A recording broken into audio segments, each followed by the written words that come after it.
Welcome to this video on how to add authentication and authorization to Nuxt web applications.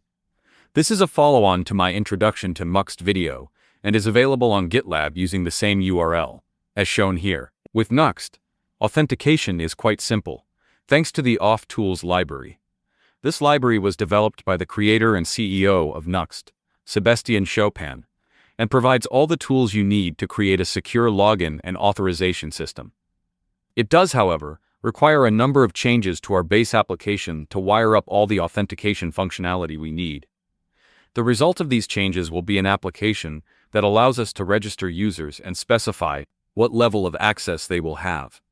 This is done by assigning roles to users. Here are the topics we will cover in this video. First, I will review the application we built in the introduction to Nuxt video. Next, I'll describe how to add a database to a Nuxt application, and I'll create a SQLite database to hold our user data. Lastly, I'll add the Nuxt authentication utilities to the project, and will add and update pages in the application to implement logins and user authorization.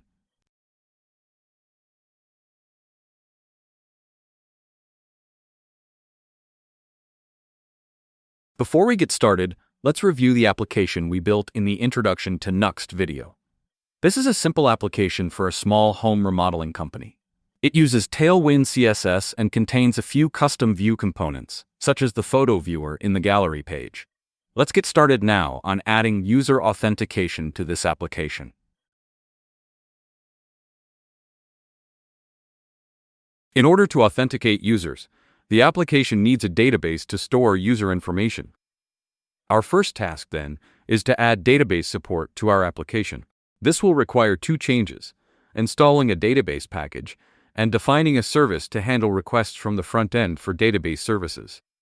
Database support in Nuxt is provided by DB0, a lightweight and flexible database interface that works with a variety of database engines, including SQLite, PostgreSQL, and MySQL, automatically detecting what database is installed. Connecting to a database is accomplished by calling the useDatabase function. The Drizzle ORM library is used to query and modify the database. For backend operations, Nuxt provides server functionality for API calls. API functions are implemented by creating TypeScript files in the server/API directory. API requests are automatically mapped to code in these files. No additional configuration is required. For example, a request to API/login will be handled by the code in server/API/login.ts. I will create an API to handle database requests, and it will be accessed with the $fetch function in our front-end pages. I have opened a terminal in our project directory and will install the SQLite and bcrypt packages. Next, I will create the server/API directory and create a few files there. appdb.ts and login.ts implement API endpoints, and user.ts and API result.ts contain support code. I'll also create a new page file in the pages directory for database administration.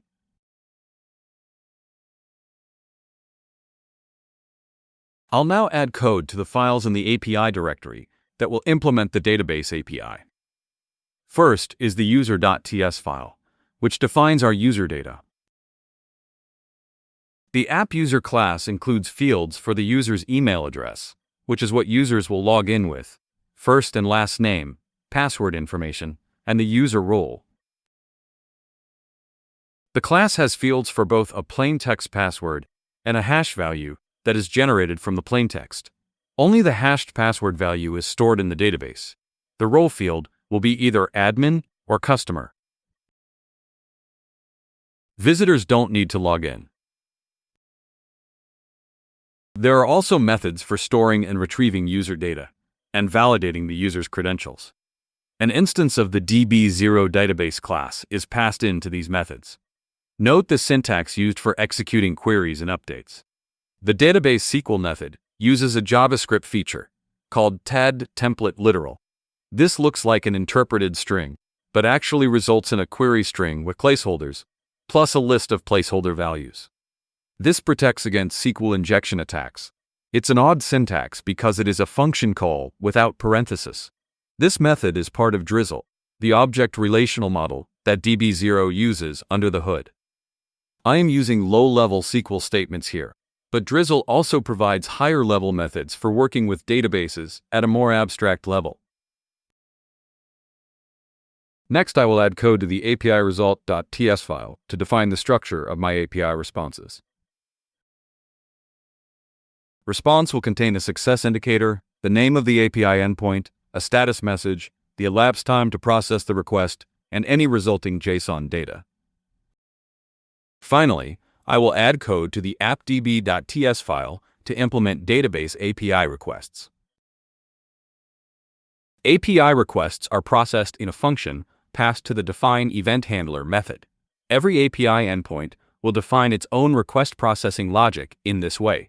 The API expects a POST request containing a JSON object in the request body. This object will have an op field that specifies what operation to perform and possibly some operation-specific data. Database functionality is now set up. The last step is to add a page that will let us call the API endpoints we just created. This code will be in the admin.view page that I created earlier. In the component template, I add elements to enter new user information and to display existing users, plus some buttons to call the API. The functions to call the API methods use $fetch to send the API requests. Now, I just need to add a link to the admin page in our default layout page.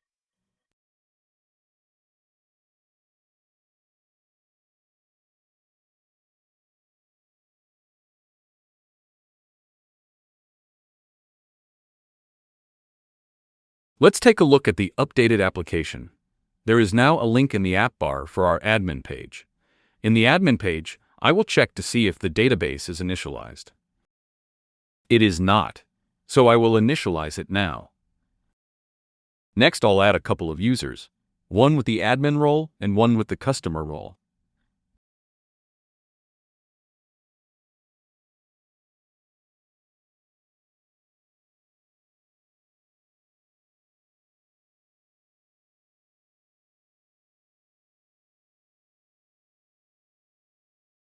If I click on Get Users, we should see our new users.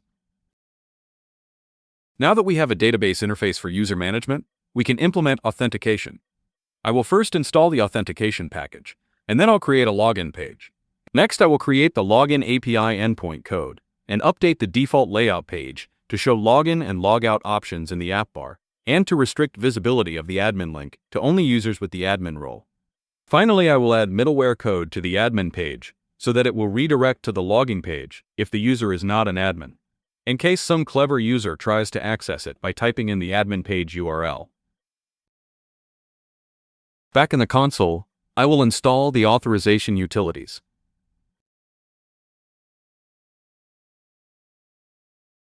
In VS Code, I will create the login.view file. It has a simple form for entering the user's credentials. The submit action calls the login API, which we will create next. In the server/API directory, I will add the login.ts code for the login API. It verifies the user's password and, if valid, creates a session for the user. This session information is used in other parts of the application to confirm login status.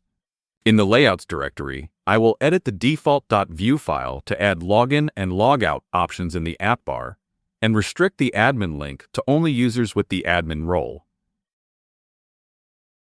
By calling useUserSession, I get access to the current user's session information and current logging status, along with a method to clear session data. This allows me to conditionally render the appropriate links in the app bar and display the logged-in user's name. Clicking the logout link clears the user session, effectively logging the user out.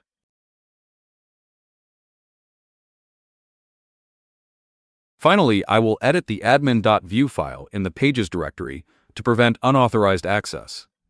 This is accomplished by adding Nuxt middleware to intercept requests before the page is rendered and redirect to the login page if the user is not admin.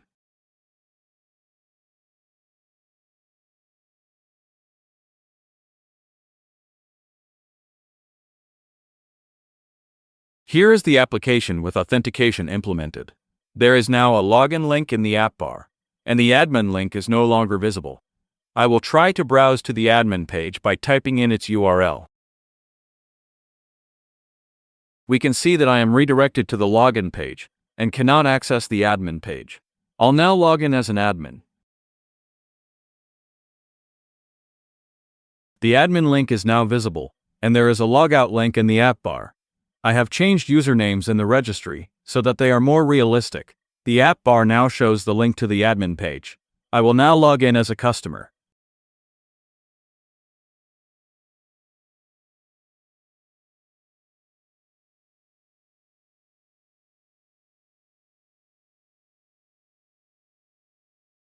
We can see that the admin link is no longer visible.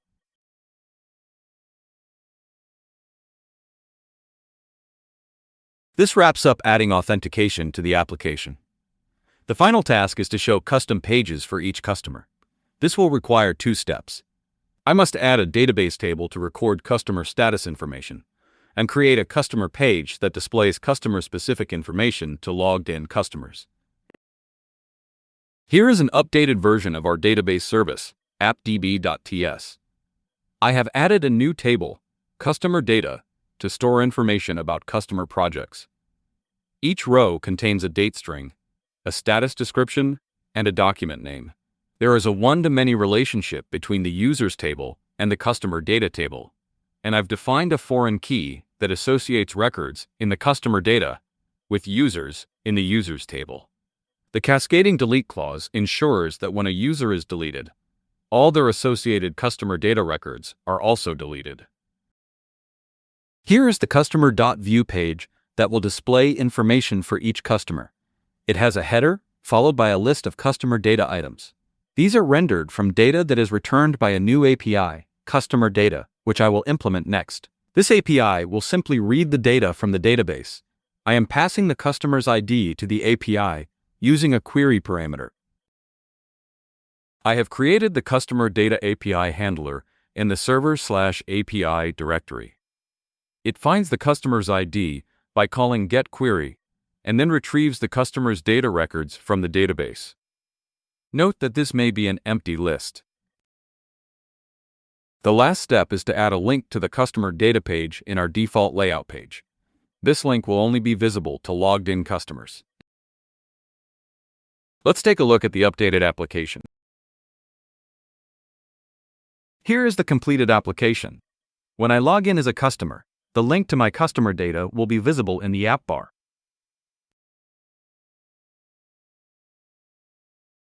Clicking this link takes me to the customer's data page. I've mocked up a couple PDF documents for this customer. Clicking a document link displays the PDF. This completes my video on adding authentication and authorization to a Nuxt application. We explored how to add database support to the app and how to create backend APIs. I then demonstrated how to install the necessary authentication utilities and how to wire up login and logout functionality. By examining user session information, I showed how to implement authorization functionality to limit access to certain parts of the application. Middleware functions also allow us to prevent unauthorized access at the page level. I've included the links you see here in the comments section. The first is a video by the creator of Nuxt and of the authentication utilities. He describes the authentication process in more detail. The second is my GitLab repository for the code presented here. Thank you for watching this video. I hope you found it useful. Please leave a comment if you have any questions or suggestions, and likes and subscriptions are always welcome. By the way, the narration for this video was generated using Hume AI text-to-speech tools. I've tried a number of different tools, and so far I like the results from Hume the best. If you are interested in this process, let me know in the comments and I can answer questions or perhaps make a video about how I use it. Bye for now.